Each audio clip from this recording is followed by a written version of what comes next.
Olá, sejam bem-vindos ao meu canal, o Praticando Português, um canal voltado para os amantes da língua portuguesa. Aqui você vai encontrar explicações sobre diversos aspectos da nossa língua, vamos conversar sobre literatura e teremos dicas para uma boa redação. E hoje nós vamos falar sobre a origem da língua portuguesa. Ficou curioso? Então fica ligado que depois da vinheta eu te conto essa história.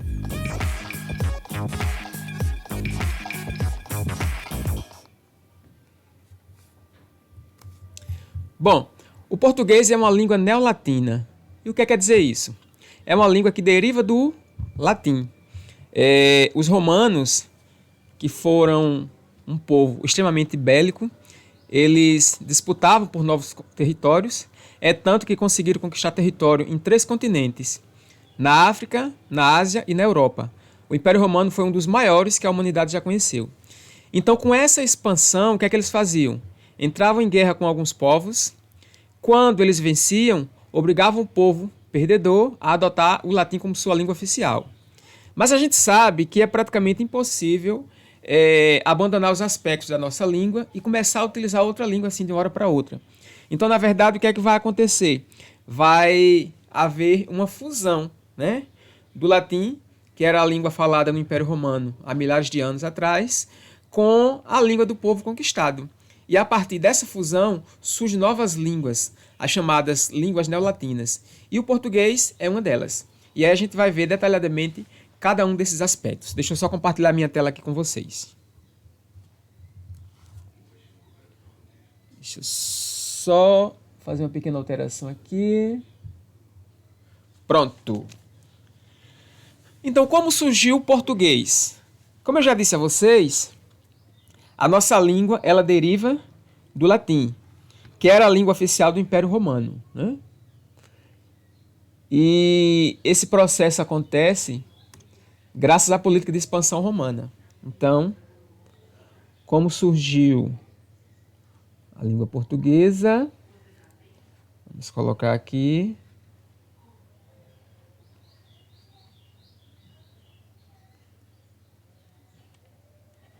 Pronto.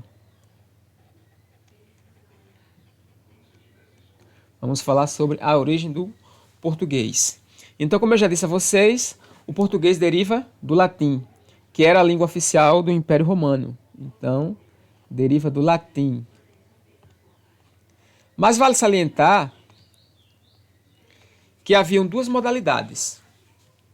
O latim clássico, deixa eu anotar aqui. Acho que dá para vocês entenderem, né? O latim clássico e o latim vulgar. Essa primeira modalidade, o latim clássico, era falada pelos ricos e poderosos. Havia uma modalidade escrita e uma modalidade falada, oral. E o latim vulgar era a língua falada pelo povo. Havia apenas a modalidade oral, não havia um registro escrito dessa modalidade. E é a partir desse latim vulgar que vai surgir não só o português, como outras línguas, as chamadas línguas neolatinas, como eu já falei para vocês. Deixa eu só apagar aqui esses rabiscos e eu já continuo conversando com vocês. Eu vou anotar aqui algumas datas e eu vou falando sobre elas. Pronto. Vamos ver aqui. Espera.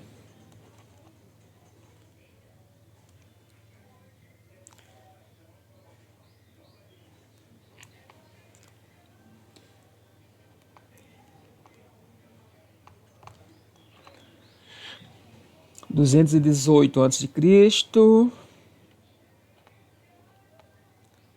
409 depois de Cristo. Deixa eu ver aqui uma outra data muito importante. Deixa eu colocar aqui na frente. O ano de 1128. Bom, vamos falar um pouquinho sobre essas datas. O que é que acontece no ano de 218 a.C.? É o período em que os romanos dominam a região da Península Ibérica. local onde estão localizados atualmente Portugal e Espanha. Então é a partir daí que o latim entra em contato com as línguas desses lugares e começa a se modificar, né? Como eu disse a vocês, há uma fusão do latim com as línguas já existentes. Séculos depois, mais especificamente a partir do ano de 409 d.C., povos germânicos chegam na Península Ibérica e começam novas mudanças, né, na língua. Então vejam que primeiro vem os romanos, depois os germanos, e a língua vai se transformando. Então isso demora mais ou menos 300 anos, até que os árabes também invadem a região e mais uma mudança acontece. Então vejam que a língua ela não deriva única e exclusivamente do latim. O latim foi a sua base. Mas aí a gente já viu que vem os germanos e depois os árabes, né? E cada povo que chega e conquista a região faz com que a língua seja transformada. Então ela está em constante transformação. Depois de alguns anos, os habitantes da Península Ibérica finalmente conseguem expulsar os muçulmanos. Sendo assim, no ano de 1128, essa data que eu coloquei aqui, vai surgir a nação de Portugal, que fica localizada na região oeste da península. Então essa nova nação tem como idioma oficial, o galego-português. Só que mais tarde ele vai continuar sendo transformado e aí torna-se o português, né? Do galego-português para o português, que vai ser a língua oficial utilizada em Portugal até os dias de hoje. Então é basicamente assim que surge o português de Portugal. Os romanos conquistam o território, vencem, impõem a sua língua, e aí o povo da Península Ibérica é obrigado a falar essa língua, havendo a mudança da língua que eles já utilizavam com essa nova língua recém-chegada. E aí outros povos vão chegando, cada um vai trazendo um pouco da sua contribuição linguística, vai inserindo nessa nova língua, e assim ela vai passando por transformações, né? Então, o português é um fruto de mudanças, né? São vários idiomas. Bom, a situação histórica foi essa que eu já falei para vocês, nessas datas que são importantes. O ano de 218 a.C., 409 d.C. e 1128. São 3 datas importantíssimas na situação histórica de Portugal. Então, como eu disse a vocês, essa língua é fruto de uma mistura. Mas, afinal de contas, e onde é que se fala o português, né? Bom, o português ele é a língua oficial de 9 países pelo mundo, né? Que são frutos dessas conquistas. Que países são esses? Portugal, como a gente já conhece, a gente acabou de ver a história, e o Brasil. Além de Portugal e Brasil, nós temos mais 7 outros países onde se fala o português, que são Angola, Cabo Verde, Guiné-Bissau, Guiné Equatorial, Moçambique, São Tomé e Príncipe e Timor-Leste. Então esses, juntando-se com Portugal e Brasil, constituem as 9 nações que têm como língua oficial a língua portuguesa. Bom, e essas nações que eu citei, elas integram a comunidade dos países da língua portuguesa, ou seja, a CPLP. Deixa eu anotar aqui para vocês. É a CPLP, que significa o quê? Comunidade, C de comunidade, dos países de língua portuguesa. Então é uma organização que foi criada no ano de 1996. E qual é o objetivo dessa organização? É promover e difundir a língua portuguesa, bem como integrar as relações entre seus membros. Então é a partir dessa comunidade que surgem acordos como o novo acordo ortográfico, né? Que determina uma base comum a todos os países que integram a comunidade linguística do português. Bom, atualmente, milhões de pessoas falam português, né? E ele aparece cada vez mais no mundo. Em cada 10 idiomas usados no mundo, o português ele está lá inserido, né?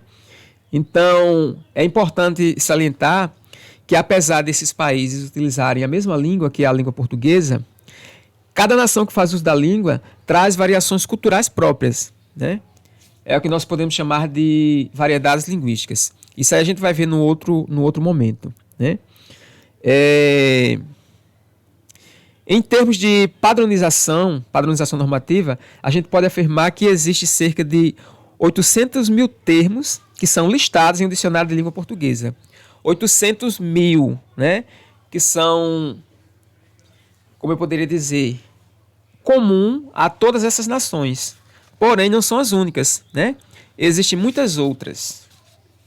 Bom, agora que nós vimos onde se fala o português, vamos falar um pouquinho sobre o português do Brasil, né? Como é que acontece o português? Como é que ele chega aqui no Brasil, né? É um pouquinho semelhante ao que aconteceu em Portugal. Eu vou anotar aqui algumas datas que também são importantes e aí eu explico em detalhes para vocês. Só um momento. Vamos colocar aqui.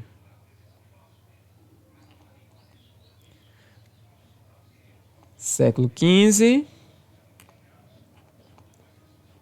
século XVI. Deixa eu colocar aqui.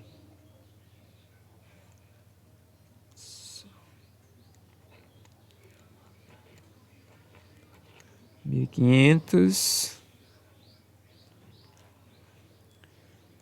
1654.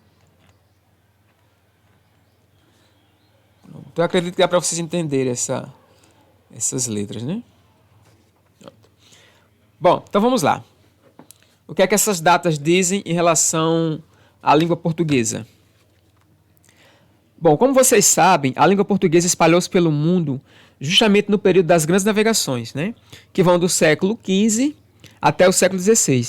Então, nessa época, Portugal ele fez várias colônias, inclusive no Brasil, né? Portugal tinha colônias tanto na África quanto no Brasil. Então, é justamente as grandes navegações que vai fazer com que o idioma criado na região da Península Ibérica, né, ou seja, Portugal, ela chega até o Brasil. Então, no Brasil, o português ele foi fazendo parte do cotidiano da população aos poucos. De 1500 até 1654, a língua era usada apenas nos documentos oficiais, no cotidiano falado, né? Isso aí fazia com que prevalecesse no Brasil as línguas indígenas. Claro, elas eram modificadas na interação com o português, mas até então o português só era utilizado de maneira oficial, né, na documentação.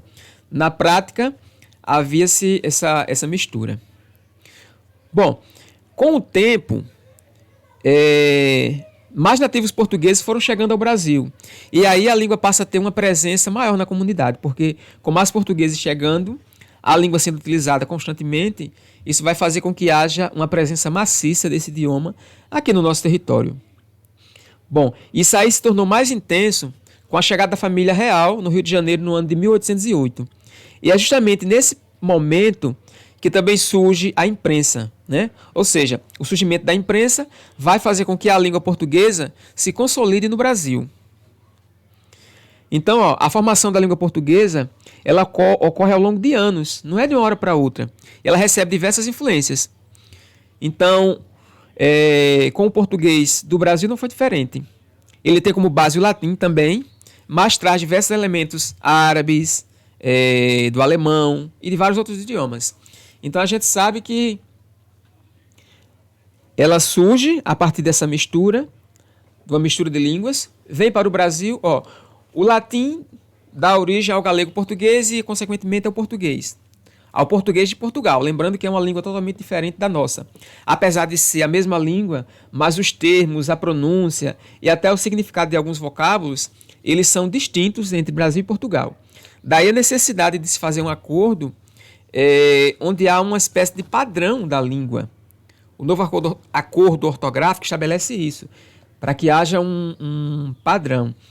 E aí o português de Portugal chega ao Brasil, vai se misturar com dialetos africanos, com línguas indígenas como o Tupi-Guarani.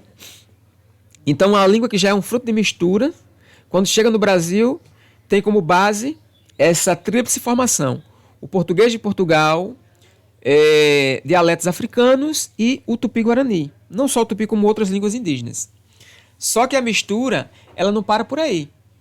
Ela continua sendo modificada. Depois das grandes navegações, a história vai passando, outros fatos vão acontecendo e vários povos vêm para o Brasil. Japoneses, italianos, holandeses, franceses.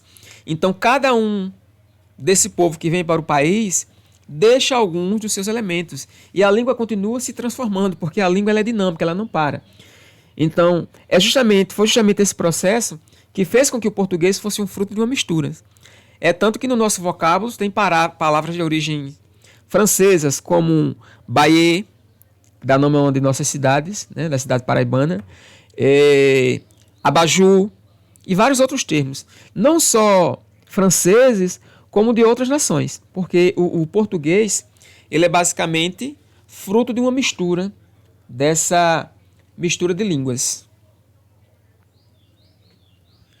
Bom, então basicamente é isso, né? Fazendo um resumo, os romanos expandem seu território, conquistando novos territórios, guerreando, vencendo, impondo a sua língua como língua oficial. As pessoas adotam a sua língua, não abandonando a sua de origem, né?